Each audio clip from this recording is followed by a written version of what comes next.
Hello, everybody, and welcome to this week's Healthcare Careers in Focus. Today, we're going to be hearing from Sara about her job role as a recruitment manager. Welcome, Sara. Hi everyone, thank you so much for being here and listening to my career so far. My name is Sara. I am a recruitment manager at Hertfordshire Care Providers Association, which we always shorten to HCPA. The HCPA, we are an organisation that supports adult care providers across Hertfordshire area, and we're funded by the local council to be able to run our services for completely free to adult care providers across the county. I run a project within HCPA, which is the recruitment service called Hearts Good Care, and we help fill permanent vacancies within adult social care and to make sure people are being provided quality, compassionate and empathetic care throughout their stay at any care facility across Hertfordshire. Perfect. So my career journey so far, I went to primary, secondary school. I completed my GCSEs. I stayed on at my secondary school and completed my A levels, which were business studies, sociology, and English literature. I was very adamant that I would like a career in the police, in the public sector. All I wanted to do was help people and make sure people felt safe and secure. So I was very adamant that that meant being in the police and helping people from that role in that uniform. So I went off to university. I went to Anglia Ruskin in Cambridge and I studied crime and investigative studies, which was really interesting. It was all about forensics and cleaning up crime scenes and, helping find people that have committed those crimes. And I finished my degree in 2017 and I came out of university and I started planning what I kind of wanted to do from there with my degree. I did look at multiple policing positions, both in administration, out in the public, kind of going into detective work, things like that. But my main thing is if you're a police officer, you could be the worst part of someone's day. No one likes if the police show up at your door or anything like that. So I kind of realised that I wouldn't really feel like I'm giving back to people and I'm making people happy every day and I'm helping them and I'm putting smiles on faces. Absolutely, the police do that, but it is a different level. So when I was in school, I did work experience like everyone does when they're in school. And I did work experience in primary and secondary schools, which supported people with learning disabilities. And I did a week in a primary school and a week in a secondary school. And I also did work experience with the police as well. But the work experience I did in these schools really stood out to me. I really enjoyed the support I was able to give to the students, being able to help them with work, supervise on lunchtime, help them play games, build things outside. And I had a really fun experience. I really enjoyed doing that. So when I came out of university, I kind of thought back on that work experience and actually realised how much I enjoyed doing it. So I started to look into what I could do in regards to work and supporting people with learning disabilities. And that's where I came across becoming a support worker in care, supporting people with learning disabilities out in their community, to local jobs, college, supporting them around their house, that kind of thing. And it really interested me. So I read more about it and I applied for the position. I went through the recruitment process, which is quite rigorous in care because we want to make sure we get the right people. And I became a support worker for adults with learning disabilities. I also have personal experience of younger siblings who have learning disabilities, and I've supported them a lot with my parents throughout my life. So I've always been around people with learning disabilities. It's something that comes naturally to me, and I really enjoy the atmosphere and that kind of socialising in work kind of thing. So that's kind of where it came from. So I became a support worker. I was a support worker for around 2 years. And within those 2 years, whilst I was working, my employer put me on my level 1 and my level 2 in health and social care. I completed those whilst I was working, so it really helped me. Although I did go to university, I'm not that academic. I didn't do a lot of exams. It was very essay-based paper, essay-based coursework in my uni degree. But when I went in to do health and social care, it was very practical. So I was able to show them the care being provided rather than write an essay on care being provided. And it really did help me. I'm not sure that I'd be able to complete those if I was to have gone back to college to sit down 5 days in a classroom. So apprenticeships, completing qualifications during working in care is huge, massive. Lots of people do it, and they want their employees to get as many qualifications as possible. And then we know people are being provided quality care. So I completed those whilst I was working. I supported people with learning disabilities, primarily Down syndrome. And my preference was people with Down syndrome that also were developing dementia in later stages of their life. So I supported a household of 4 ladies that had Down syndrome and dementia, and other complex needs that I supported with as well. I would support with day-to-day routines. Some things they were completely able and independent to do themselves, and then there were some elements that I just needed to support them with. So maybe if they were cooking dinner, I might just help with some timings on food, or I might help with turning the oven on and off, or helping fill the dishwasher, or helping them make a rota for who's cleaning the kitchen that day or that week. So bits and bobs like that to help a household run, and supporting them with their aspirations, their goals throughout their journey through the service that I was supporting them in. So if they wanted to go to Legoland or go on holiday or go to Disney, we would plan those events to make sure that they were able to go. If they wanted to go visit their favourite football team, we would arrange that so that they would be able to visit. So any goals and aspirations that the people I was supporting wanted to do, we would make sure that we could create a safe plan that they would be able to access that service. I'd also support with gaining them work experience, paid work, going to art therapy, lots of different things around the community. I used to visit day centres a lot so that they could socialise with other people that may have similar disabilities or similar life experiences, and also a chance for them to get away from their support worker that they're sometimes always with, and then they can socialise with others and do other activities they might not be able to do at their supported living. So it's a very, very varied role being a support worker. If you think about what you do in your life, that's what you're supporting someone else to do. So every day is different. Every day you're going to want to do something different. You might wake up one day thinking you want to do one thing and then you want to do another.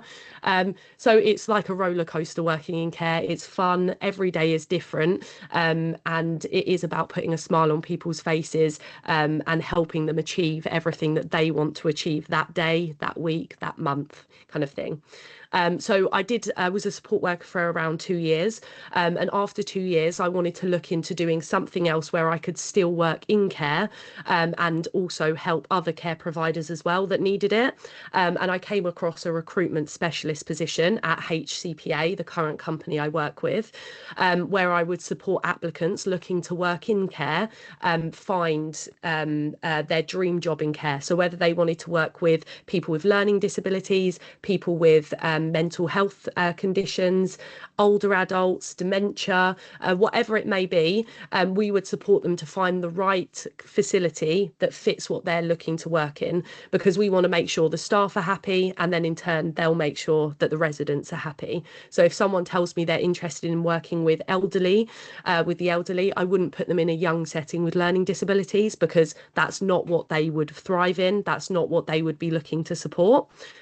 So I work with candidates looking for jobs in care to find really what they're passionate about in care and match them with a job that they would thrive in.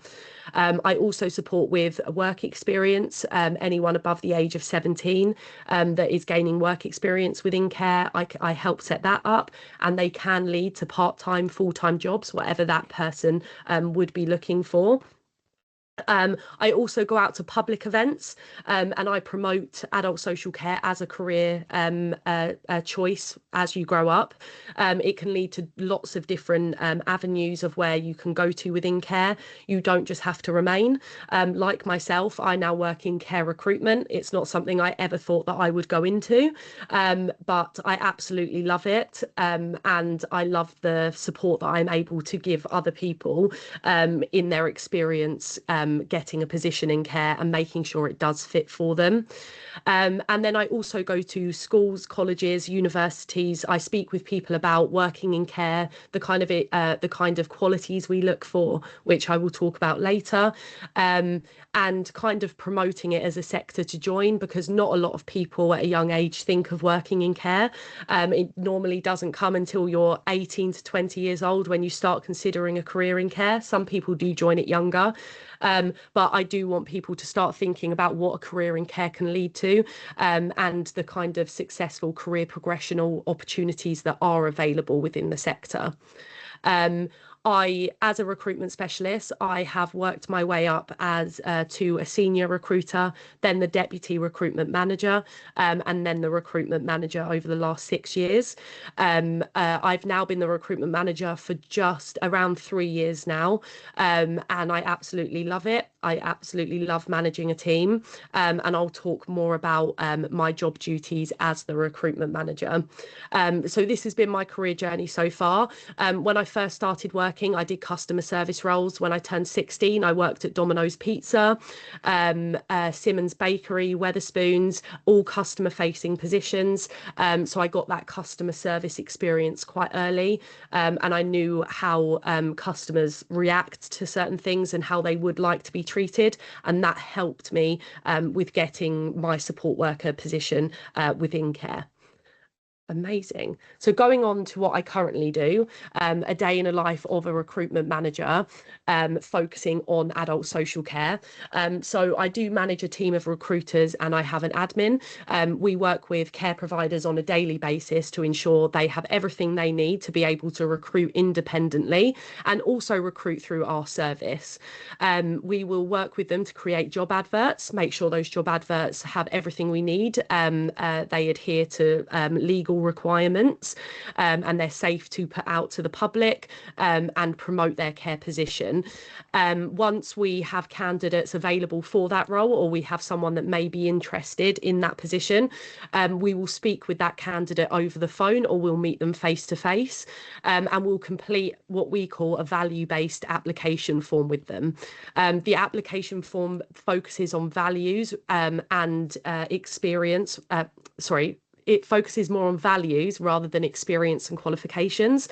That can be given to you, all qualifications, the experience of working in care, shadowing other people can be, but we can't give values to people. Values are instilled within you and you grow and you create your values within you as you grow up. And that's something that's instilled that cannot really change. They can change throughout your lifetime, but it's not something that can really change immediately to go into a job. So that's what we look for. And I will talk about those main values that we are looking for when someone is thinking about a career in care. So we'll work on what their values are to make sure that they're fit for a position within the adult care sector, and then we will work with care providers around their local area that they're interested in, to support them to fill their vacancies with the applicants we have coming in, ensuring that we are making sure quality is the most important thing that we're pushing forward to fill these vacancies. As I said before, I attend events across Hertfordshire to promote adult care sector careers, through public settings, school settings, job centres, and general events that we find across Hertfordshire. Anything we can to promote careers in care. I also manage the internal recruitment for HCPA itself as well. So if someone leaves my organisation that I work with, I will work with their manager to create a job description, promote that position and hire someone for that position, so that we're always fully staffed at HCPA and can stay on top of all of our workloads. And that varies throughout the year depending on how many vacancies we have available and if people are leaving. But we don't have a lot lot of people leave very often. So I maybe will have 5 or 6 roles that I have to fill within a year for my internal company, HCPA. And of course, I work in recruitment. I'm on the phone lines every day. So I tend to answer the main phone line for HCPA as well as our receptionist downstairs. My team will pick up all phone calls coming into HCPA. Sometimes it can be candidates, sometimes it will be care providers, and we'll work with the care provider to answer any of their queries or pass them through to the right team to help deal with those queries. So that's some of the main job duties that I get on with throughout my work week. But majority of the time we are speaking with candidates and working with them to match them with a care employer within their local area up until employment stages. Perfect. So the rewards and challenges of my current position, working as a recruitment manager within adult social care, it is very rewarding. I come from a care background. I absolutely love it. So being able to support people to find their dream job in adult care is amazing. Being able to have feedback that they've started at their job, they absolutely love it. They love the people they're working with and they love going in every day. I love hearing that feedback, and that's something that I don't think will ever go away, being able to get someone into the right job, and supporting a care setting to having good staffing levels. If we don't have enough staff, that sometimes means that people aren't cared for correctly because we don't have enough staff to look after them. So I know that if I'm able to fill a care provider's care positions with us, and I know they're fully staffed, they're good to go, I know that every person that would be considered vulnerable that lives within that home is getting quality care from all of those staff members. They're having adequate care, adequate attention, and all of their needs are being met. And that is a really big reward in the position that I am in, and being able to support so many care providers, because currently we have around 300 care providers that we're supporting with their recruitment needs at a given time. Some of the challenges that we experience, we are a not-for-profit organisation. We're funded by our local council to be able to run our services. So funding can be very difficult. We have to find new ways to advertise the jobs we have and bring candidates in, and new ways to advertise working in care and how amazing a career in care can be. But we're always looking for new avenues to make money, to put back into the business and promote working in care. And challenges arise all the time with trying to find funding. But there are some great resources that we can use to advertise for our limited funding that we do have. And then overseas recruitment or sponsorship is massive within adult social care at the moment. We faced a lot of challenges throughout COVID and the lockdown, and coming out of that, and supporting people that had travelled from overseas to support our vulnerable community. There has been a lot of changes in politics, the law. I won't get into all of that, but there's been a lot of changes recently which has really affected overseas recruitment. It's really affected people that are sponsored in this country to work in the UK, especially within adult social care. So being able to support those individuals into something that they obviously love doing, they love caring for people, but overseas recruitment has become a really big challenge within the UK to support people into those positions within care. So that's something that we're working with. We're working with our local governments to be able to help as many people that have come over here from another country to help within our sector, keep them within that sector, and giving them that security and safety of working within the UK, and supporting our vulnerable people.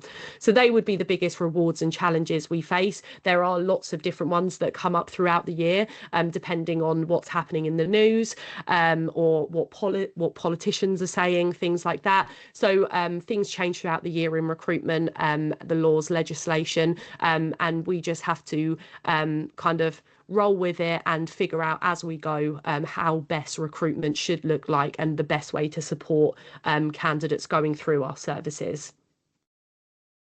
Perfect.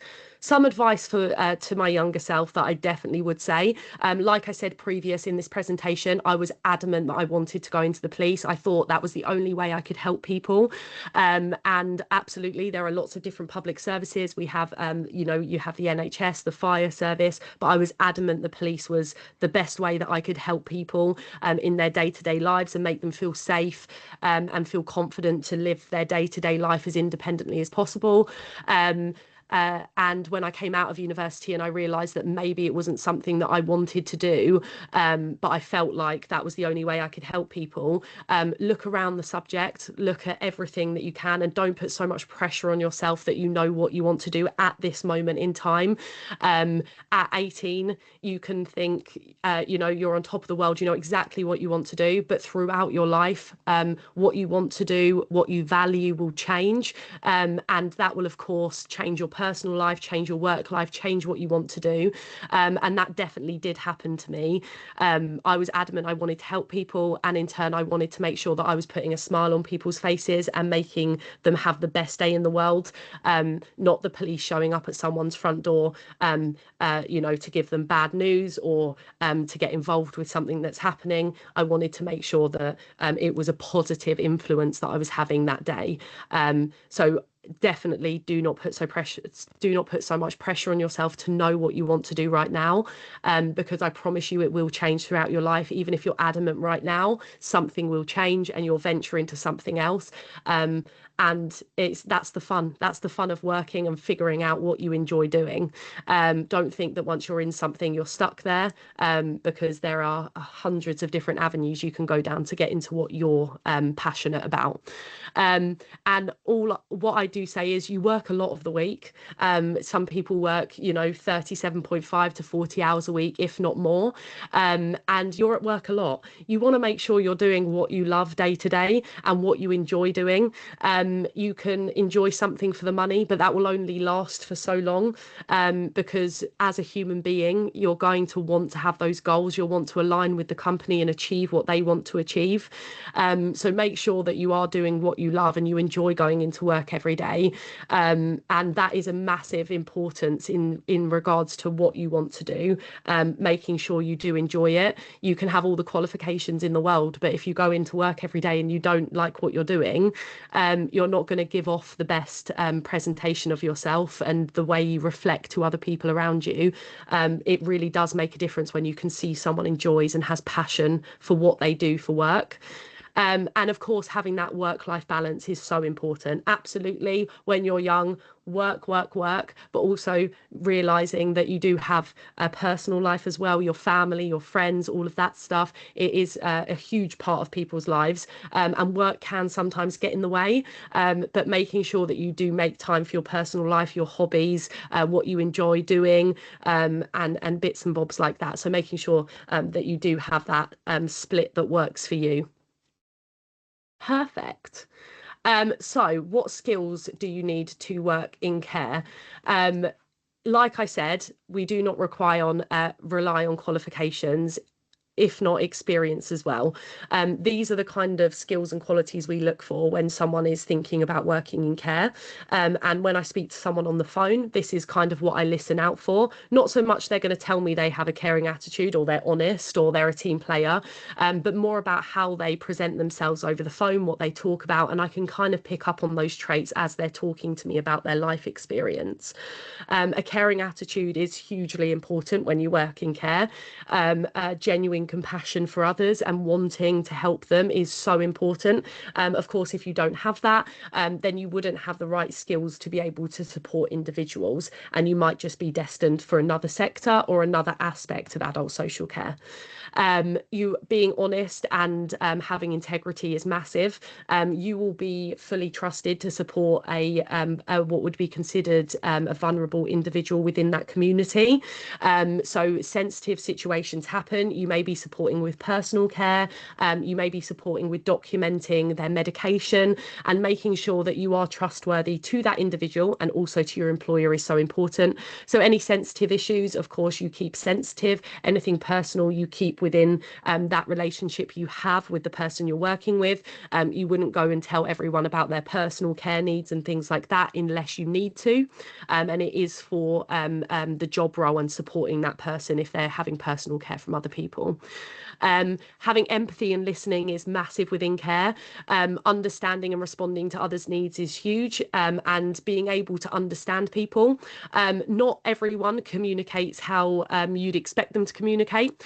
Some people might not want to speak, some people might not be able to hear, some people might communicate through hand gestures or body language. It isn't always through voice and listening. We sometimes take we kind of take advantage of that within our day-to-day life, that people are able to communicate through words and listening through your ears, but other people communicate in different ways, and we want to be able to make sure that people have the freedom to communicate as much as they can, and we understand them and we are listening and putting into place their wishes. So definitely empathy and listening is so important, and of course being a team player, you're not the only person that's going to be supporting this individual. There are going to be loads of people, and you'll also be there'll be other care assistants that when you go off shift, they carry on supporting that person, and also family members as well will be involved in their care. They might take them home on the weekend and look after them at home, or they might come and visit, and they'll be very much involved in that person's care with you. So you will need to work collaboratively to ensure that the individual that requires care is getting the best care possible, through the support of your colleagues, yourself, the family, clinical professionals, and people like that impact their care and support. Other important qualities that I do like to say is willingness to learn. You will be asked to go on qualifications. You'll be asked if you want to go on qualifications, and always say yes. Care is a forever changing world, needs adapt constantly. So that training is very important within the sector to get onto. Adaptability, like I said earlier in the conversation, you will be working with human beings, and we change our mind all the time of what we want and don't want to do. That doesn't change with the people that you're supporting. One day they will want to go out to the shops, they will want to do something, and then the next minute they don't want to go out, they want to stay in, and that's absolutely fine. It's about adapting to your environment and the needs of the people that you are supporting, and just ensuring that you are doing what they want and you are listening to them. And also open-mindedness. This is a massive one at the moment. You will be supporting individuals from completely different backgrounds, completely different social groups, cultures, religions, ethnical backgrounds. They will have different views and opinions to you, and you will have different views and opinions to them. But you are not there to teach them. You are there to care for them. Absolutely, in care, we do not tolerate any sort of abuse, but everyone is entitled to their own opinions and different beliefs. And it is absolutely amazing the stuff that you can learn from people that you would never really have conversations with outside of that workplace. So open-mindedness to new situations, to be able to adapt, to learn new things about cultures, the way people like to be cared for, is huge within care. So if someone is open-minded, they will learn so much, and they will be able to care so well for a variety of different clients within the home. Perfect. And if you are ever interviewing for an adult social care job, I do hope that you contact us at Hertfordshire Care, and we will 100% support you, whether that's work experience, a career in care, just to have a natter. But we are more than happy to have those conversations with you. But just some tips and tricks to go away with. We always say research the company. They will want to show off how great they are of a care organisation. They will want you to know how fabulous they are. So do research on the company, learn about any current reports they've had done about them, any good care stories that they've put on their social media recently, anything on their website of why they have decided to open a care company and provide great care to individuals. Always make sure you review your CV before you go to an interview. Make sure you know what is on that CV. Absolutely bring copies with you, but we don't want you looking down at your CV constantly, because it can look like you don't know what's on there. Absolutely glance down once or twice if you need to review something, but don't stick your eyes on that CV and stay there. We want your CV on the table, kind of away from you, and when we ask questions about your CV, you can have an open conversation. Absolutely, it doesn't stop you from looking at it, but we don't want you reading your CV word to word while you're in an interview. So make sure you review that beforehand.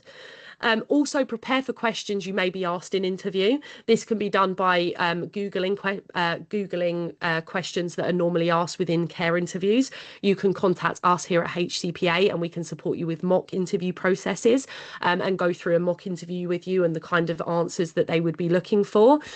You can have a look online. There's some really great resources. YouTube has some great resources as well, depending on how best you learn. And again, if you ever get stuck on anything, contact us here at HCPA and we'd be more than happy to help. And also prepare for questions to ask at the end of your interview.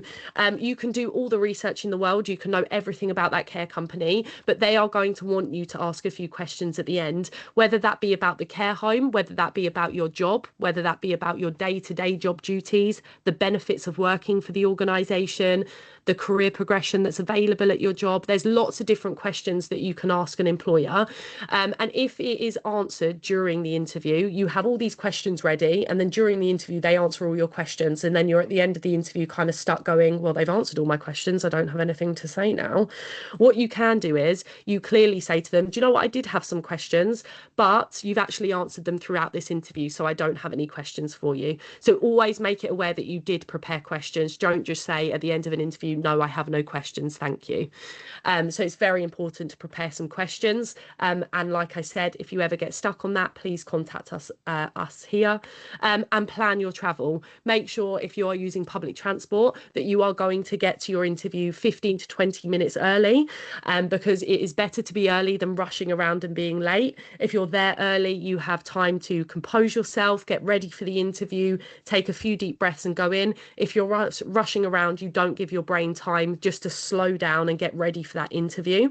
And also it gives the care home time to know that you're there, get the people that needs to be there, and your interview can start on time. So we always say turn up to your interview 10 to 15 minutes early, with the plan to get there 15 to 20 minutes early, just so if the bus is slightly late, there's a bit of traffic, make sure that you are planning for that, so that you're not late. It is unacceptable interview to be late for traffic reasons. Interviewers will assume that you have prepped for that. And again, you can work with family, friends. If you are struggling to plan your travel, they might use a frequent bus, they might take a train, someone might be able to drop you there, anything like that. So just make sure that you do plan your travel beforehand. Perfect. Thank you so much for your time today. I will hand back now to Kate, and have a lovely rest of your day. Thank you, Sarah. I think that was really interesting. I think it really does show as well that you don't have to be working in a clinical or a direct care role to really make a difference. And it's really good to know that if if you need support with that start of your journey into care, that there is support out there. If somebody wanted to contact your company, how would they go about doing that? Absolutely. They can contact us. All of our contact information is on the website. Like I said, we're not always there just to get you a job or work experience. We are also there for conversations about care. It doesn't always have to lead to an action or us doing something for you. It can just be giving you some information and then you doing whatever you want with that information going forward. So I hope everyone enjoyed this session. Please check out our YouTube channel for other health and care professionals and listen to their role insights. But for now, thank you for watching and goodbye.